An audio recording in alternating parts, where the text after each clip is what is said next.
Hello मेरे जवानों, कैसे हैं आप सभी लोग। मैं आपका फिजिक्स गुरु जितिन मित्तल आज मोशनल ईएमएफ को कंटिन्यू करने वाला हूं।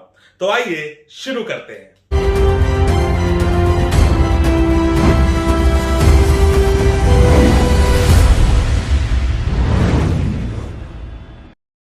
दोस्तों, हम मोशनल ईएमएफ पार्ट 1 में पढ़ चुके हैं कि अगर एक मेटालिक रॉड को कुछ इस तरीके से मैग्नेटिक फील्ड में मूव कर दे कि बी, एल और वी तीनों आपस में परपेंडिकुलर हो, तो उसमें उस रॉड के अक्रॉस एक ईएमएफ इंड्यूस हो जाएगा जो हमारा होगा बी एल वी।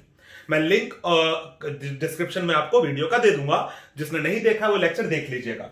अब यहां पर मैं क्या कर रहा हूं, मैं एक मेटालिक रॉड को कुछ इस तरीके से मूव करने वाला हूं सर्कुलर पाथ में कि एक एंड रॉड का फिक्स होने वाला है, मैग्नेटिक फील्ड इनसाइड है। यहां पर ध्यान से देखते हैं, मैग्नेटिक फील्ड ये रही, लेंथ ऑफ रॉड ये रही, velocity at every point tangent होने वाला है। तो बी, एल और वी अगेन तीनों परपेंडिकुलर है, तो यस ईएमएफ इंड्यूस हो रहा होगा। लेकिन क्या बी एल वी अप्लाई कर सकता हूं? नहीं कर सकता। क्यों?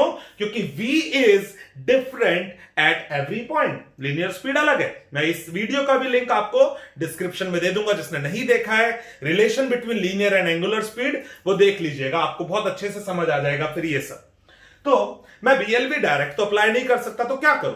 एक काम करता हूं, एक छोटू सा प्यारा सा एक एलिमेंट यहां पर इमेजिन करा, लेट से डीएक्स। सपोज अगर ये सेंटर से x डिस्टेंस दूर है, तो मैं कह सकता हूं जो ये छोटा सा एलिमेंट है, इसकी जो स्पीड होगी, linear speed of this small element is v is equal to R omega. And इस रॉड में जो ये छोटा सा एलिमेंट है, इसके अक्रॉस ईएमएफ क्या इंड्यूस होगा? Induced EMF across this element, let's say d E, will be B L into V. V कितना आया था? X omega. तो अगर मुझे इस पूरी रॉड के क्रॉस ईएमएफ निकालना हो, तो मैं क्या करूंगा? इसे इंटीग्रेट कर दो जी, बी ओमेगा बाहर रखा, एक्स डीएक्स का इंटीग्रेशन, एक्स की लिमिट्स क्या होगी? ये छोटे छोटे छोटे एलिमेंट जीरो से लेकर एल तक, 0 to L, B omega as it is रहने दो, X square by 2, limit 0 to L. ये रिजल्ट आ गया मेरे पास B L square by B omega L square by 2।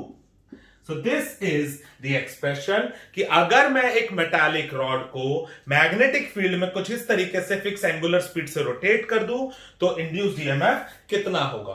अब इस कॉन्सेप्ट को और स्ट्रॉन्ग करने के लिए आइए इस पे बेस्ड 3 क्वेश्चंस करते हैं, ताकि हमें समझ आ जाए कि ओके ये कॉन्सेप्ट पे क्वेश्चन किस तरह का आ सकते हैं। तो आइए देखते हैं।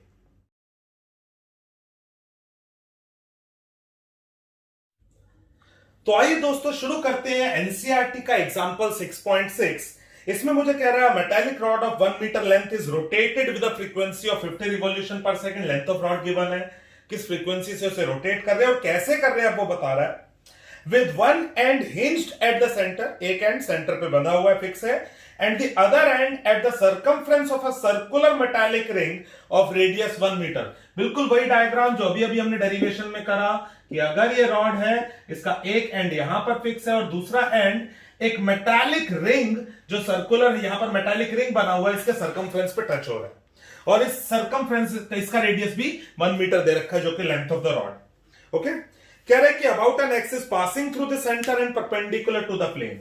इस एक्सिस के अबाउट इस रॉड को रोटेट कर रहे हैं, तो वही डायग्राम है, कुछ अलग नहीं है। मैग्नेटिक फील्ड 1 टेस्ला है, बी की वैल्यू इज 1 टेस्ला, पर पैरेलल टू द एक्सिस, तो जो ये एक्सिस है, इस एक्सिस के पैरेलल मैग्नेटिक फील्ड है। तो अगेन वही डायग्राम कह रहा है, what is the EMF between the centre and the ring. तो ऑब्वियसली ई का फॉर्मूला क्या अप्लाई करूंगा? Half B omega L square. B मेरे पास है, एल मेरे पास है, ओमेगा नहीं है।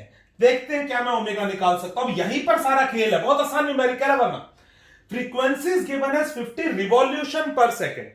रिवॉल्यूशन पर second is equivalent to hertz, तो ये ऐसा यूनिट में ऑलरेडी एफ गिवन है, एफ इज 50 हर्ट्ज। तो अगर एफ गिवन है तो आप ओमेगा निकाल सकते हो 2 पाई एफ से, तो ये आ गया 100 पाई रेडियन पर सेकेंड। अब ये सारी वैल्यूज यहां पर पुट करो and you will get induced EMF in terms of volt.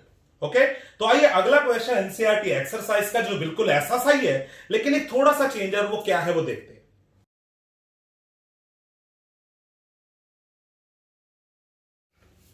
तो दोस्तों एक्सरसाइज का 5वां क्वेश्चन कह रहा है कि एक 1 metre long metallic rod is rotated with an angular frequency of 400 radian per second. तो रेडियन पर सेकेंड और क्लियरली लिखा हुआ है, तो मेरे पास ओमेगा ऑलरेडी गिवन है, इस बार एफ नहीं है, ओमेगा गिवन है। लेंथ दे रखी है, सब कुछ सेम है। मैग्नेटिक फील्ड की वैल्यू कह रहा है 0.5 टेस्ला है, वही parallel to the axis. Okay, कह रहा है इंड्यूस्ड ईएमएफ फाइंड करो, बी ओमेगा एल सब कुछ पुट करो, सब कुछ ऐसा यूनिट में। इंड्यूस्ड ईएमएफ आपके पास वोल्ट में आ जाएगा। आइए एक और एनसीईआरटी का एग्जांपल देखते हैं इसी पे बेस्ड, और आज का लेक्चर ओवर करते हैं।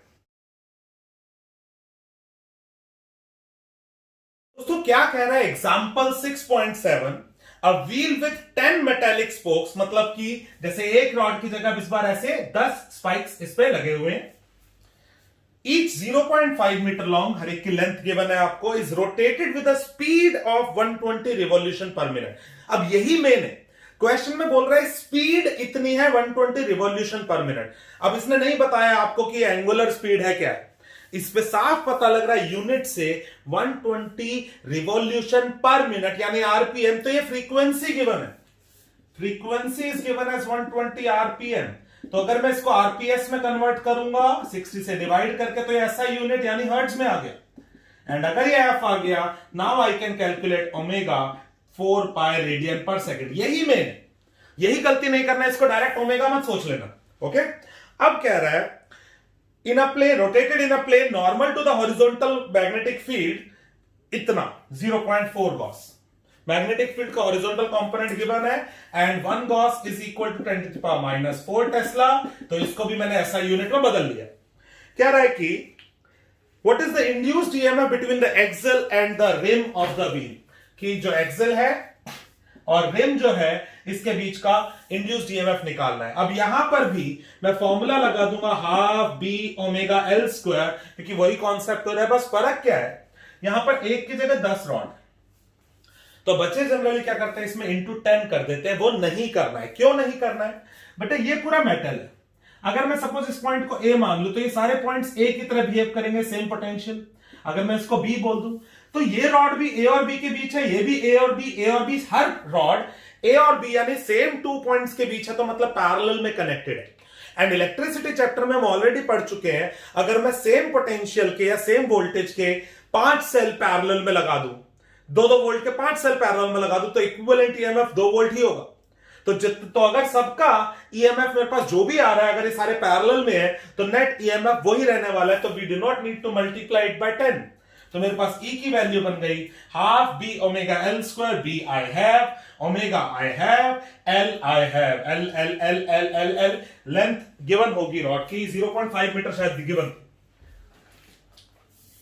Yes 0.5 metre is given. तो आप पुट करेंगे वैल्यूज, इंड्यूस्ड ईएमएफ आपके पास आ जाएगा।